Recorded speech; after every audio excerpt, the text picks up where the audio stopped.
Hello दोस्तों, कैसे आप सब। दोस्तों, रोज़ाना ज्ञानवर्धक वीडियो देखने के लिए हमारे चैनल वास्तु उपाय को आज ही सब्सक्राइब ज़रूर कर लीजिएगा। क्योंकि दोस्तों भगवान श्री कृष्ण जी कहते हैं कि जो जिस व्यक्ति के पास ज्ञान होता है वो व्यक्ति जीवन में कभी भी असफल नहीं होता है। तो रोज़ाना ज्ञानवर्धक वीडियो देखने के लिए हमारे चैनल वास्तु उपाय को आज ही सब्सक्राइब जरूर कर लीजिएगा। तो दोस्तों, साल भर में कुल 24 एकादशियाँ तिथि आती है और इसमें सबसे महत्वपूर्ण निर्जला एकादशी तिथि को माना जाता है। इसे भीमसेन या फिर भीमसेनी एकादशी के नाम से भी जाना जाता है। निर्जला एकादशी सबसे पवित्र एकादशी तिथि मानी जाती है। इस बार निर्जला एकादशी तिथि जो है दोस्तों 31 मई 2023 बुधवार के दिन को मनाई जाएगी। ज्येष्ठ महीने के शुक्ल पक्ष की एकादशी तिथि को निर्जला एकादशी कहते हैं।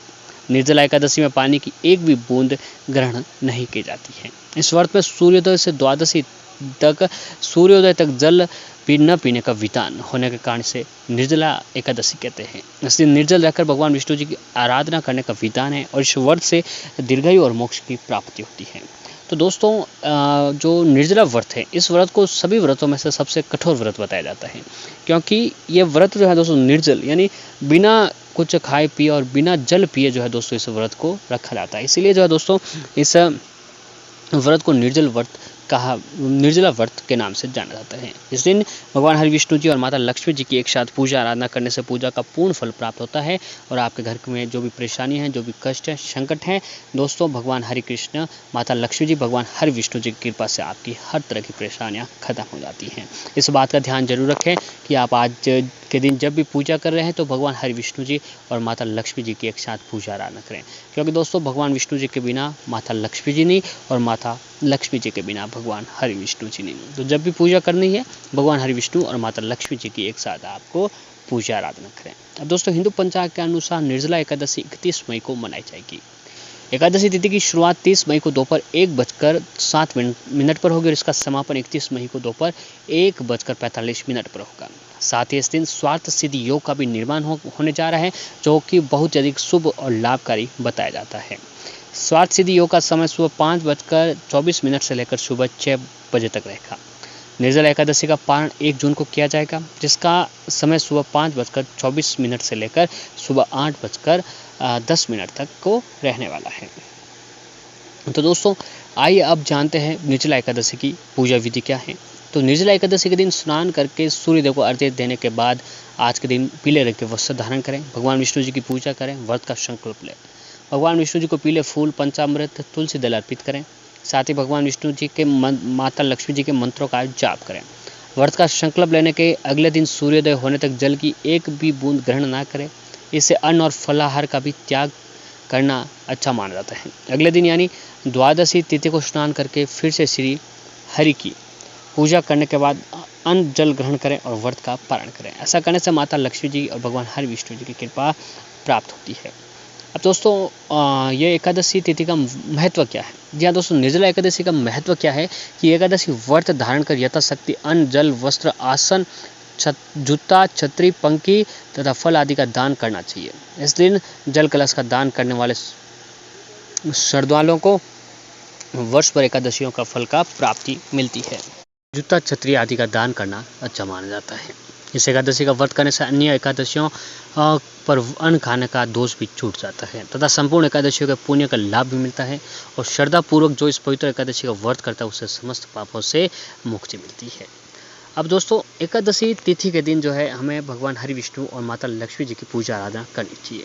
और साथ ही आपकी जानकारी के मुताबिक बता दें कि जब तक हमारी पूजा अधूरी मानी जाती है तब तक हम भगवान हरि विष्णु जी और माता लक्ष्मी जी को जो है दोस्तों तुलसी दल का भोग नहीं लगाते हैं। जी हाँ दोस्तों, आपने सुना होगा कि तुलसी दल के बिना भगवान हरि विष्णु जी की पूजा जो अधूरी मानी जाती है। तो भगवान हरि विष्णु जी को तुलसी दल का भोग आपको अति शीघ्र लगाना चाहिए। तो एकादशी तिथि के दिन जो है दोस्तों भूल से भी तो दोस्तों जब तक हम तुलसी दल का भोग नहीं लगाते हैं तब तक जो हमारी पूजा अधूरी मानी जाती है।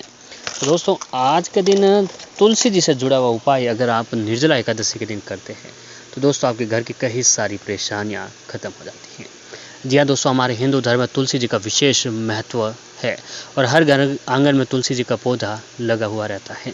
धार्मिक मान्यताओं के अनुसार तुलसी जी को जीवन में विशेष दर्जा दिया गया है और कहा जाता है कि कुछ उपाय करने से व्यक्ति के जीवन में तो आपके जीवन की कई सारी परेशानियां खत्म हो जाएगी और जीवन में बहुत ही अधिक बड़ा बदलाव आपको देखने को मिलेगा।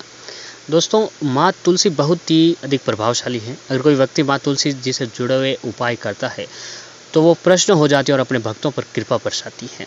कहा जाता है कि अगर माँ तुलसी जी के पौधे के साथ कुछ अचूक उपाय किया जाए तो व्यक्ति की किस्मत चमक जाती है। उसे कभी भी व्यक्ति के जीवन में धन दौलत की कमी नहीं होती है। इसलिए हर व्यक्ति को अपने घर में तुलसी जी का ये उपाय जरूर करना चाहिए। कई बार जो है दोस्तों ज़िंदगी में हमारे बहुत अधिक परेशानियाँ आ जाती हैं, तो इसके लिए जो है दोस्तों आप तुलसी जी के ऊपर जो एक विशेष चीज़ को आज निर्जला एकादशी के दिन बांध देना चाहिए। जी हाँ दोस्तों, अगर आपके जीवन में कहीं बार रुकावटें आ रही हैं, परेशानियाँ आ रही हैं, कामों में रुकावटें देखने को मिलता है तो वही बने बनाए काम बिगड़ जाते हैं। तो दोस्तों, जब बिना वजह कामों में रुकावट आने लगे तो इसका संबंध ज्योतिष शास्त्रों से है। जी हाँ दोस्तों, इसलिए इस स्थिति में तुलसी जी के पौधे में पीले रंग का वस्त्र आपको आज के दिन बांधना चाहिए।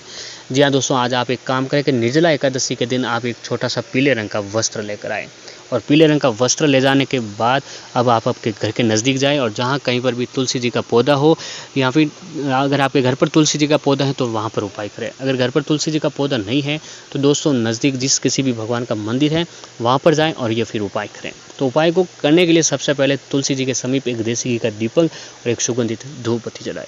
अब देसी घी का दीपक और सुगंधित धूप बत्ती जला देने के बाद अब दोस्तों तुलसी जी के पौधे के जड़ में जो है आपको, जी हाँ दोस्तों, आप एक काम करें कि अब उस स्थिति में आप तुलसी जी के पौधे पर पीले रंग का वस्त्र बांध देना चाहिए। तुलसी जी के ऊपर पीले रंग का वस्त्र बांधते हुए आपको ओम नमो भगवते वासुदेवाय नमः मंत्र का जाप करते हुए तुलसी जी के ऊपर जो है दोस्तों पीले रंग का कपड़ा बांध देना है। ये बहुत ही अचूक उपाय है। और फिर तुलसी जी की 7 परिक्रमा करें और फिर से ओम नमो भगवते वासुदेवाय नमः मंत्र का जाप करते हुए तुलसी जी की 7 परिक्रमा करें। इस उपाय को करने के बाद व्यक्ति के जीवन में किसी भी प्रकार की परेशानी नहीं आती है। सभी काम बिना किसी रुकावट के पूरा हो जाता है। इसलिए ये उपाय बहुत ही अधिक लाभकारी माना जाता है। तो अगला उपाय है कि दोस्तों कई बार व्यक्ति के 1000 कोशिशों करने के बाद भी बिगड़ा हुआ काम नहीं हो पाता है, तो इस स्थिति में परेशानियों का पहाड़ टूट जाता है। इसलिए तुलसी जी के पौधे के जड़ में कलेवा बांध दें। इससे कुंडली में मौजूद सभी परेशानियों का अंत हो जाएगा, वही जीवन में आ रही कई परेशानियों का समापन हो जाएगा।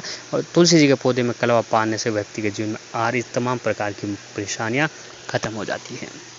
साथ ही कई बार बिना वजह से धन संबंधित समस्याओं का सामना करना पड़ सकता है। वही बिजनेस में हमेशा नुकसान देखने को मिलता है, तो इस स्थिति में तुलसी जी के पत्ते में ताबीज़ डालकर गले में धारण करें। इससे सभी परेशानियों का अंत हो जाएगा और वहीं धन संबंधित सभी परेशानियों का निवारण होगा और इसके अलावा बिजनेस में भी मुनाफा होगा। कई बार जो है दोस्तों घर में नकारात्मकता का संचार होने लगता है और व्यक्ति के जीवन में परेशानी आनी शुरू हो जाती है। इतना ही नहीं, इसका गहरा प्रभाव घर के बच्चों पर भी पड़ता है। तो इस स्थिति में तुलसी जी के पत्ते की माला बनाकर घर के किसी पवित्र स्थान पर रख दें। इससे घर में सकारात्मकता का संचार होगा। तो दोस्तों निर्जला एकादशी के दिन आप ये सारे उपाय जरूर करें। आपके घर की कई सारी परेशानियां पल भर में खत्म हो जाएगी। माता लक्ष्मी जी और भगवान हरि विष्णु जी आपके घर पर पधारेंगे और घर में उन्नति होगी, घर में तरक्की होगी।